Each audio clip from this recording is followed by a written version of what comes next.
African cinema, of course, is very, very diverse. I would say, though, that within African cinema there are a couple of very important traditions. And one of those, and we see that especially in the work of Ousmane Sembène, who's a Senegalese filmmaker, and Sembène is actually considered to be the father of African cinema, and Djibril Diop Mambéty, another Senegalese filmmaker. We see this especially in their work. What we see is a really heavy emphasis on political message and in trying to kind of indoctrinate or convey a sense of kind of social or political reality. And another theme that we see in African cinema on the whole is the tradition of having very strong women.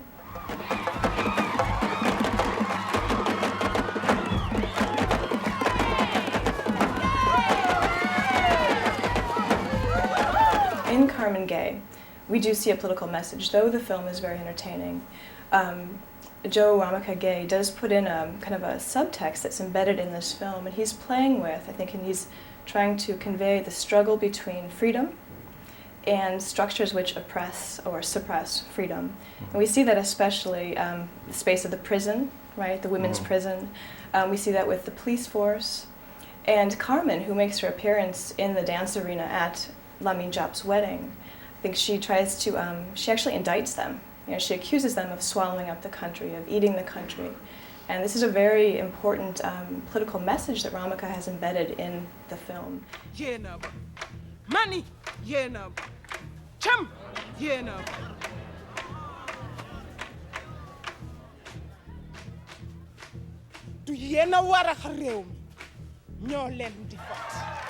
And what he's saying, I would advocate, is he's saying that these governments, like many governments throughout the world, have taken public resources for personal gain. And I think he's using the character of Karmen as a foil to explore that. And we see another time when we see this actually is in the scene where Masigi confronts Inspector Tall, who comes to look for Karmen Gei and for her new lover, Lamine Diop.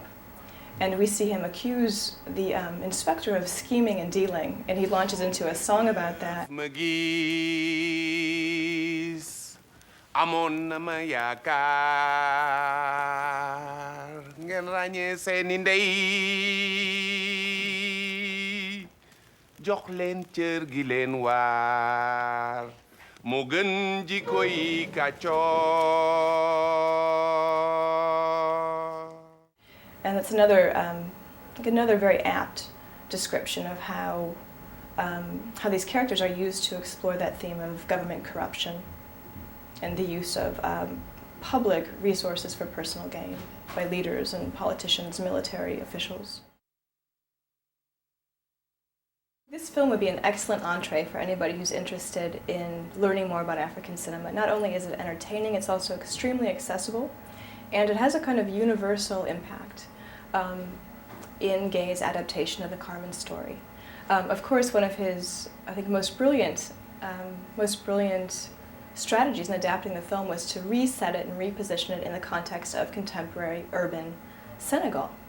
In doing that, he alludes to the kind of cosmopolitanism, the post-colonial legacy of the country. It's interesting also because we do see that the film is highly entertaining. The production quality is very high. It's action-packed in many ways. Whenever we see Karmen on screen, she's always involved in some kind of action. It's not a really cerebral film. It's funny, we see Karmen, she goes from seducing to fleeing, to seeking refuge, to indicting people, then to smuggling, and then to seducing again. So she goes through this whole litany of very kind of active behaviors. And this is conveyed very beautifully in the film, and the way the film is cut, the way the film is composed. In some ways, we might say that it leaves some gaps, in transition. It doesn't tell the story in the same kind of literal unfolding that we might see in some other films in general. But the film is very captivating. It does leave some to the imagination. It leaves a lot of interpretation up to us. For instance, what happens in the end, how does she get to the theater? We don't really know why she's there. She's obviously watching the blind singer, who's played by Yandé Kouroussen, a beautiful singer from Senegal. Who's a blind singer who has this kind of melodic, hypnotic voice.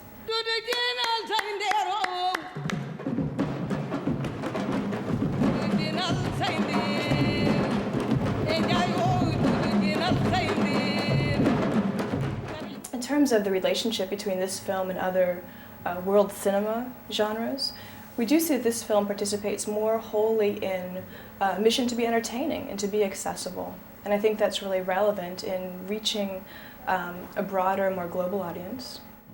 And we see some interesting, perhaps, formulas that Karmen Gei does use in making this film, the action-adventure strategies that we see. We see a very funny scene where Karmen decides to take Lam Yin-jop as her prisoner, right? To rescue the prisoner and make him her prisoner. And she invades the prison where he's being kept in his car, and she pulls down this black hood. She and her accomplices pull down these black hoods, and they arrive on the scene and kidnap him, right? And thereby sort of initiate him into this lifestyle of crime. Voilà enfin mon prisonnier. Alors, mon officier, quelque chose qui te déplaise? Alors là, tu me fous définitivement dans la merde. Non, je t'en sors. So in many ways, the film does borrow on some of the perhaps American formulas of action-adventure films, and it's quite action-packed. This is the first African film musical version of Karmen. And it's the first African version, to be sure. There is another African-American version from the 50s, which stars Dorothy Dandridge and Harry Belafonte, which is quite wonderful also. But it's a very, very different film with a very different agenda, a very different message. In the case of Karmen Gei, I think what we see that's most masterful is that Joe Gay Ramaka has completely transformed and reinterpreted the character of Karmen. So he's taken a character who was once a liberated gypsy, for the most part, working in a cigarette factory in Spain in the 19th century, and resituated her into contemporary Senegal, especially the city of Dakar and Gorée Island, which is just across the water from Dakar. What he's done that is really, I think, very, very skillful and indicates he has a real mastery of this story and its possibilities for reinterpretation, is he's transformed her into something that's larger than life, something that's almost mythical. In doing that, I think he's also conveyed her, or portrayed her as a kind of hero. Another point where we see a lot of commonality between the original and the other film versions of Karmen and Gay Ramaka's production of Karmen is the inclusion of scenes showing prophecy. And there's a very common practice throughout Senegal and many parts of West Africa of divination, either using cowrie shells or cards. And we see Karmen, as she's playing with these cards, and they're using cowrie shells to bet, we see her sort of digress into a kind of prophecy, a kind of a moment where she can envision the future. And the filmmaker cuts to a scene of several people who appear to be seated along the entrance to a town, and their faces are painted very dramatically, and they're referencing death. And Karmen throws the cards down very dramatically, and she says, "Death," another scene of death, and it happens to her twice. But it also references the fact that prophecy and divination are important forms of telling the future in Senegal. She's a relative newcomer to the big screen, Jennifer Gay, who plays the lead of Karmen. She is undeniable on screen in many ways. She represents so much kind of sheer power of character. I mean, not only is she beautiful and muscular and solid in force, but she also she has tremendous range. She's able to convey moments of tenderness, like when she sings this beautiful song about how love is a rebellious bird. Mbëggeel bi ca butte la bu kenn mënul noot su fekkee bañ a ka gënal dangay woy betaayi te du ñëw. And then she also, in counterpoint, she has this tremendous strength, this kind of physical power. It's interesting, too, as you watch the film, to see that she actually towers over everybody in this film. I mean, this woman is Amazonian in height and presence, which adds another interesting dimension to this kind of mythical heroism that she embodies, her sheer size. It's undeniable, too, that she's extremely beautiful. She knows how to use her sensuality to get what she wants, and what she wants ultimately is freedom, is a kind of freedom. And we see in the end, of course, if she can't have this freedom, she almost seems to submit to death at the hands of Lam Yin-jop, as the original Karmen character does as well. Karmen is quite unique in the history of African cinema. There's no doubt about that. And she's also quite unique in comparison to other versions of Karmen. dating back to Prosper Mérimée novella as well as the famous Bizet opera. What's especially interesting about Carmen's figure and her character is that she uses her very freedom as expressed by her sexuality and her liberated sexuality to overturn the symbols and the structures of authority. And these structures of authority actually are things that we might even say relate to or reference the former colonial government. And so in some ways this film is a very apt post-colonial expression.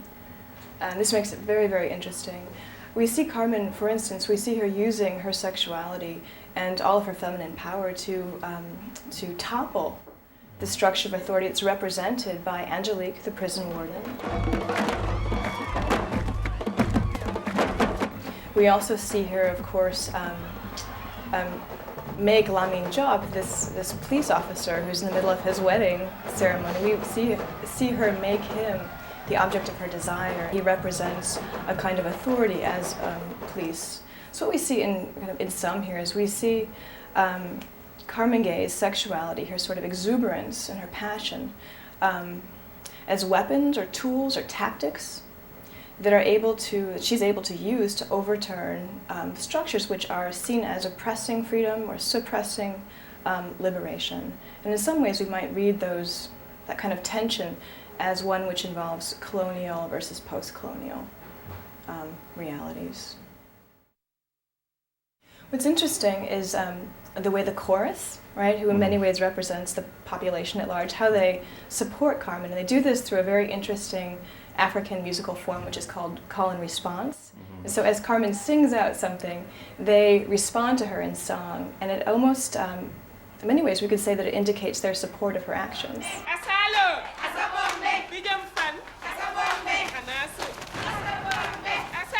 We might even say too that Karmen represents a kind of hero in this film, in that she does all the kind of things that freedom allows, and she goes beyond any sense of measure, anything that an ordinary person would do. In comparison to other film versions of Karmen, other musicals in particular, we have some very consistent ingredients. The main ingredient is the relationship between the protagonist, Karmen, and her lover, who is played Lamin Job, the character of Lamin Job.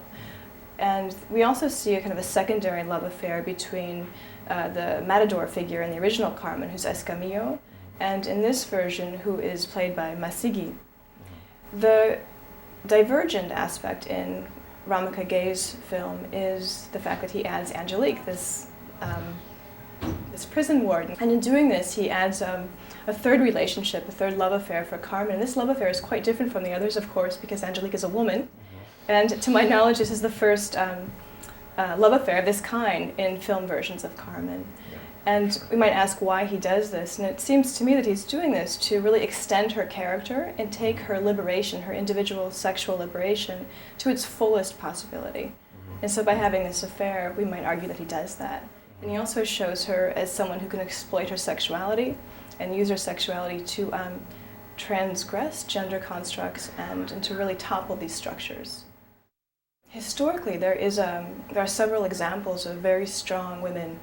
And Masigi, who's singing in this film, played by the Senegalese singer Alhaji Njai, he sings at one point, he kind of recounts the glories and the triumphs of historical women characters and how they demonstrate strength and how they also resist authority. And he recounts, for instance, he refers to the women of Nder.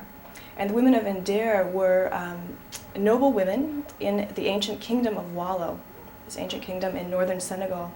And they actually resisted the invading Moors who came down from North Africa and held them at bay for, I think as the story goes, several days. Eventually the women, rather than give in to the invading Moors, they burned themselves alive.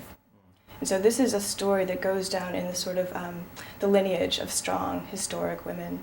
Another example that Masigi cites, which is quite interesting, he refers to the queen Aline Sitoé, who's a historical queen from the Casamance in southern Senegal.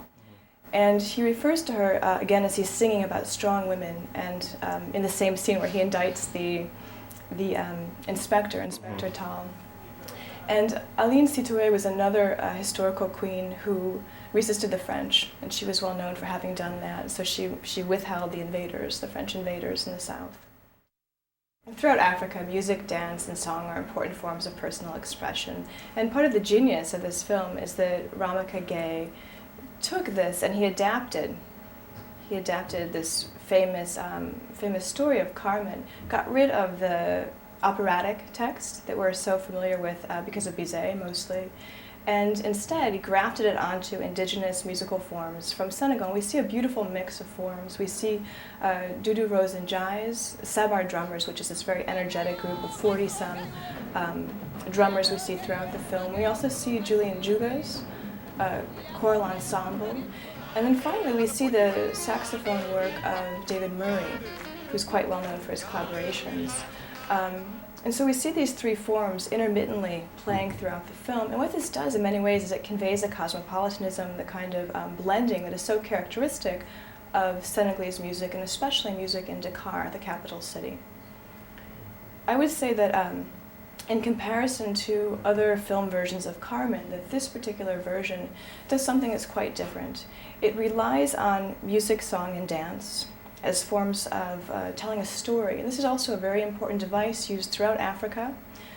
Music and songs especially are important vehicles for transmitting history, for telling stories, for singing praises. We see a praise singer, if you recall, back in the scene, the wedding scene with Lamine Diop. A praise singer comes out and extols the virtues of the bride's family and the groom's family. This is a very typical thing that a praise singer would do. Praise singers are called griots in West African culture, in Senegalese culture. And so in many ways, Ramaka's transformation of Carmen to the Senegalese setting is quite befitting. It adapts quite well. And this is especially because of that role of music and song in conveying stories and recounting history. The setting is also a very important aspect of this film, a very important ingredient. And Gay Ramaka sets up this film in the capital city of Senegal, which is Dakar. He also does a lot of the shooting on the island of Gorée, which is just across from Dakar. And Gorée has a lot of historical importance. It was actually a very important site in the slave trade routes. And the architecture he chooses to shoot the scenes on is especially powerful. It provides a very dramatic backdrop. It also references this legacy of greed and oppression and exploitation, the literal suppression of freedom of the slaves, which again is a kind of motif we see throughout the film. I'm thinking specifically, there are a number of scenes where we see Carmen, who's shot in these long, dramatic corridors, and she makes her appearance. It almost seems as if Carmen is making her appearance throughout the film in various ways. But the dramatic corridors provide a beautiful backdrop. They also elongate the drama. They reference this kind of architecture. The architecture on Gorée was actually, it ranges in construction period from the 15th to the 19th century. It combines a whole veritable blending of influences from the Portuguese, the Dutch, the French, and the British. What we see especially interestingly is the juxtaposition of architectural styles of the slave traders' homes, these very elegant estates, to the lighthouse scene, of course, which is also very important. And then finally, the prison, this Kumba Castel prison that we see, also set on Gorée, with the cannons above. These are all references to, are all set up within this kind of pre-colonial slave trade reality. We see market scenes, which I believe one of them is the Ashtalem market in Dakar. We see the theater scene at the very end, of course, this dramatic last moment in the film, a famous theater in Senegal.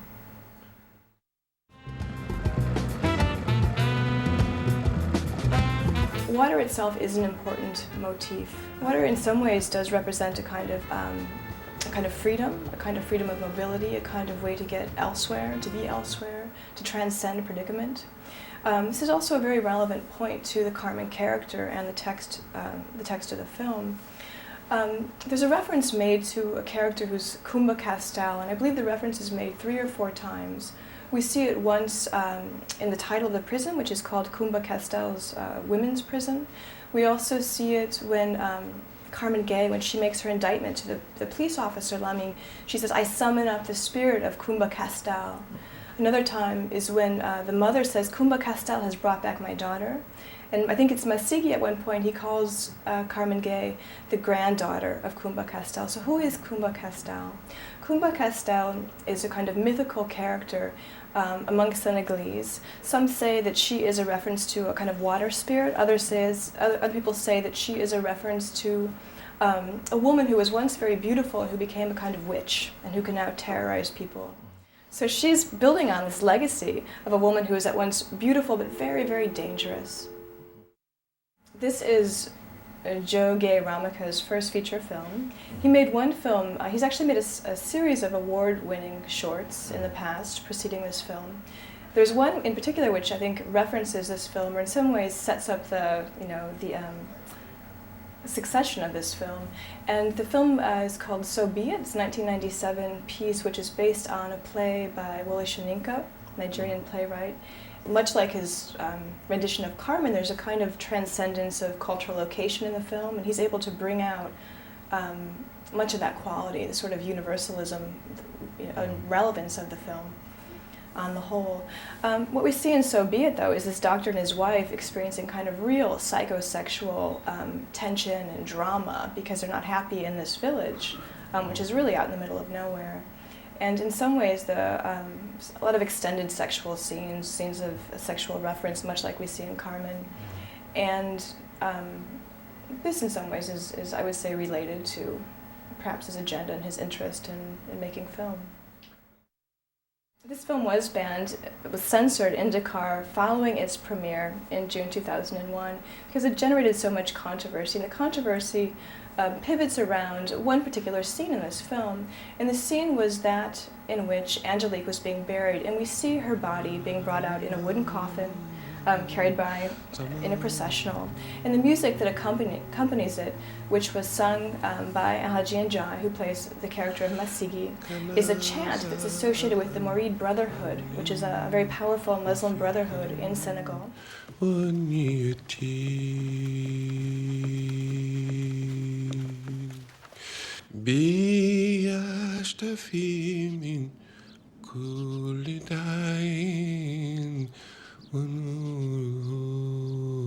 And the chant itself has to do with their leader, the historical leader, Shah Amdu Bamba. And the fact that this song was used to illustrate or to flesh out the scene of the burial caused quite an uproar because it didn't really make any sense. It also, in some ways, it degraded this very kind of sacred religious song that in some ways is it's a hallmark of Mouridism, right, and something that's really valued by the Mourides. So it turns out that the Mourides actually had threatened, so the story goes, were threatening to burn the theaters and destroy the theaters which were going to agree to show this film in Senegal, so the president had it banned. And the president himself is also a Mouride. He's part of this brotherhood. I would also say, though, there is quite a bit more sexual content in this film, everything from the lesbian love scene to the scene of Angelique masturbating, which is unprecedented to my knowledge in African cinema. So I would assume that maybe played a secondary force in having it censored in Senegal. Carmen demonstrates for us as viewers or lay people who maybe are not familiar with Senegal, is the fact that Senegalese women and African women in general, though we might assume, we hear all this stuff on the news about them not having power or being disempowered, but in fact, Senegalese women and African women, they have power in many ways, and they have a lot of say in domestic activities and child rearing. Many of them hold important positions in market economies. They also are exceedingly beautiful in Senegal, and there's a whole cult of kind of beauty and femininity which relies on the power of seduction, right? And so women are known to be extremely seductive, and there's a lot of value placed on being able to seduce and being able to use femininity for what you need, for what you're looking for in the world.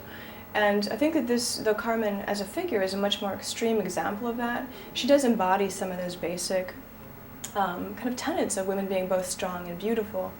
And we see an interesting scene of Masigi and Carmen when they're kind of falling in love and they're walking in the beach, and she waves. She has this red flag in her hand. She's wearing this white outfit, and she waves to what she says are my women on the other side, and she's waving to women who are in the prison, Kumba Castel. She references this and says, she's greeting them, and Masigi says, you're really some woman. And Karmen Gei says, actually, I'm not like, I'm like all of them. I'm not any different from the rest of them. They just choose not to make waves. Qui salues-tu comme ça? Mes femmes, Masigi, et ma geôlière, elles sont là, juste là, dans cette foutue prison. Tu es vraiment une drôle de femme. Pas plus que les autres, Masigi.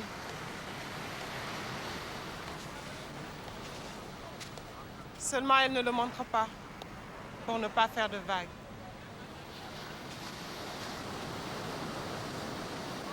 There's a real value placed on, when you're raising a young woman, for instance, a girl to a woman, there's a real value placed on teaching her how to be a woman, and to be somebody who can negotiate power correctly and appropriately with the kind of tools that she might have. This isn't to say that she should transgress any kind of social norms or gender norms, of course, but there's a certain value placed on pride, dignity, beauty, and femininity in Senegal. These things all sort of go hand in hand, and there are some really beautiful indigenous concepts on which these ideas are based. And what we see, I think, in this film is that he uses those as a springboard or a point of departure to explore Carmen's character. And by grafting the original kind of Carmen gypsy character onto these set of ideas which grow out of Senegalese culture about women, we see a new version of Carmen spring into reality.